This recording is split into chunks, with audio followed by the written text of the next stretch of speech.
2 ವರ್ಷಗಳ ಹಿಂದೆ ಕುಂದಾಪುರ ಪದವಿ ಪೂರ್ವ ಕಾಲೇಜಿನಲ್ಲಿ ಮುಸ್ಲಿಂ ಹೆಣ್ಣು ಮಕ್ಕಳಿಗೆ ಹಿಜಾಬ್ ಹಾಕೊಂಡು ಬರ್ತಾರಂತ ಹೇಳ್ಬಿಟ್ಟು ಪ್ರವೇಶವನ್ನು ನಿರಾಕರಿಸಿ ಮುಂದೆ ನಿಂತು ಗೇಟನ್ನು ಮುಚ್ಚಿಸಿದ ಆಗಿನ ಪ್ರಾಂಶುಪಾಲರಾಗಿದ್ದಂಥ ರಾಮಕೃಷ್ಣ ಎನ್ನುವರಿಗೆ ಈ ಬಾರಿ ಕಾಂಗ್ರೆಸ್ ಸರ್ಕಾರ ಪ್ರಶಸ್ತಿ ಕೊಟ್ಟಿದೆ, ಅತ್ಯುತ್ತಮ ಪ್ರಾಂಶುಪಾಲರು ಅಂತ ಹೇಳ್ಬಿಟ್ಟು.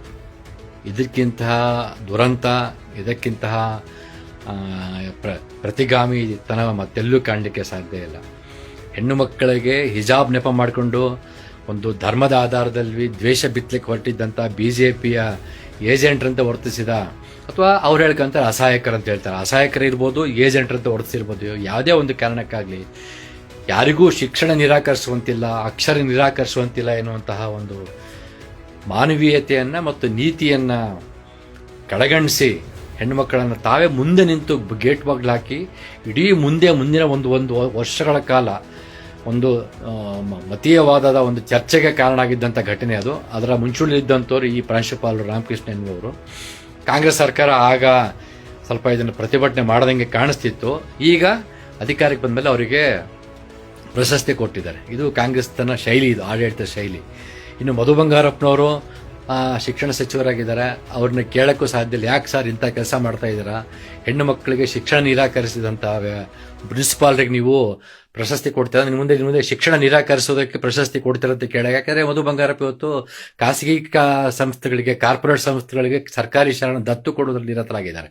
ಪಾಪ ಅವರಿಗೆ ಬೇರೆ ಇನ್ನೇನು ಕೆಲಸ ಇಲ್ಲ.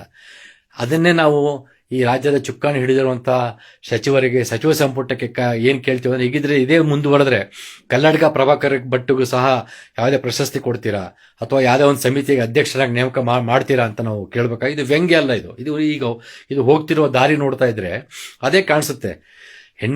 ಮುಸ್ಲಿಂ ಹೆಣ್ಣು ಮಕ್ಕಳ ಶಿಕ್ಷಣಕ್ಕೆ ಅಡ್ಡಗಾಲಿ ಹಾಕಿದಂತಹ ಪ್ರಾಂಶುಪಾಲರು ಮತ್ತು ಸುಮಾರು 36 ವಂಚಿತ ಸಮುದಾಯದ ವಿದ್ಯಾರ್ಥಿಗಳು ಕೇಸರಿ ಶಾಲ್ ತೊಟ್ಟು ಬಂದ ಕಾರಣಕ್ಕೆ ಅವರು ಅನುತ್ತೀರ್ಣಗೊಳಿಸ್ತಾ ಇತ್ತು, ಅವ್ರು ಎಕ್ಸಾಮ್ ಬರೀಲಿಕ್ಕೆ ಸಾಧ್ಯ ಆಗಲಿಲ್ಲ. ಇಂತಹ ಶೋಷಿತರನ್ನೇ ಮತ್ತಷ್ಟು ಶೋಷಿತರನ್ನಾಗಿ ಮಾಡಿದಂತಹ ಹಿಜಾಬ್ ಹಗರಣದಲ್ಲಿ ಮುಂಚೂಣಿಯಲ್ಲಿದ್ದು ಗೇಟ್ ಬಾಗಿಲಾಕಿ ಅವಕಾಶ ಕೊಡದಂತಹ ಪ್ರಿನ್ಸಿಪಾಲ್ಗೆ ನೀವು ಪ್ರಶಸ್ತಿ ಕೊಟ್ಟ ಮೇಲೆ, ಉತ್ತಮ ಪ್ರಾಂಶುಪಾಲ ಪ್ರಶಸ್ತಿ ಕೊಟ್ಟ ಮೇಲೆ, ನಾಳೆ ಕಲ್ಲಡ್ಕ ಪ್ರಭಾಕರ್ ಭಟ್ ಅಂತ ಒಬ್ಬ ಮತವಾದಿ ಮತಾಂಧರಿಗೂ ಕೂಡ ನೀವು ಯಾವುದೋ ಒಂದು ಸಮಿತಿಯಲ್ಲಿ ಅಧ್ಯಕ್ಷರ ಸ್ಥಾನ ಮಾಡಿ ಅವ್ರಿಗೊಂದು ಅತ್ಯುತ್ತಮ ನಾಗರಿಕ ಪ್ರಶಸ್ತಿ ಕೊಡಿ, ಅಥವಾ ಕೋಮು ಸೌಹಾರ್ದ ಕಾಪಾಡಿದರೆ ಕರಾವಳಿ ಭಾಗದಂತ ಪ್ರಶಸ್ತಿ ಕೊಡ್ತೀರಾ ಸರ್ಕಾರವೇ ಅಂತ ಕೇಳಬೇಕಾಗುತ್ತೆ. ಮತ್ತು ಆ ದಕ್ಷಿಣ ಕನ್ನಡದ ಉಸ್ತುವಾರಿ ಸಚಿವರ ಬಗ್ಗೆ ನಮಗೆ ಬಹಳ ಹೆಮ್ಮೆ. ಇಂತಹ ಉಸ್ತುವಾರಿ ಸಚಿವರಿದ್ದಾರೆ ಅಂತಂದ್ರೆ RSS ಜೊತೆಗೆ ಒಂದು ಹೊಂದಾಣಿಕೆ ಮಾಡಿಕೊಂಡಿದ್ದಾರೆ ಅನ್ನೋ ಆರೋಪದ ಇಟ್ಟುಕೊಂಡು ಬಹಳ ಪಾಪ ಒದ್ದಾಡ್ತಾ ಇದ್ದಾರೆ ನೋಡಿ.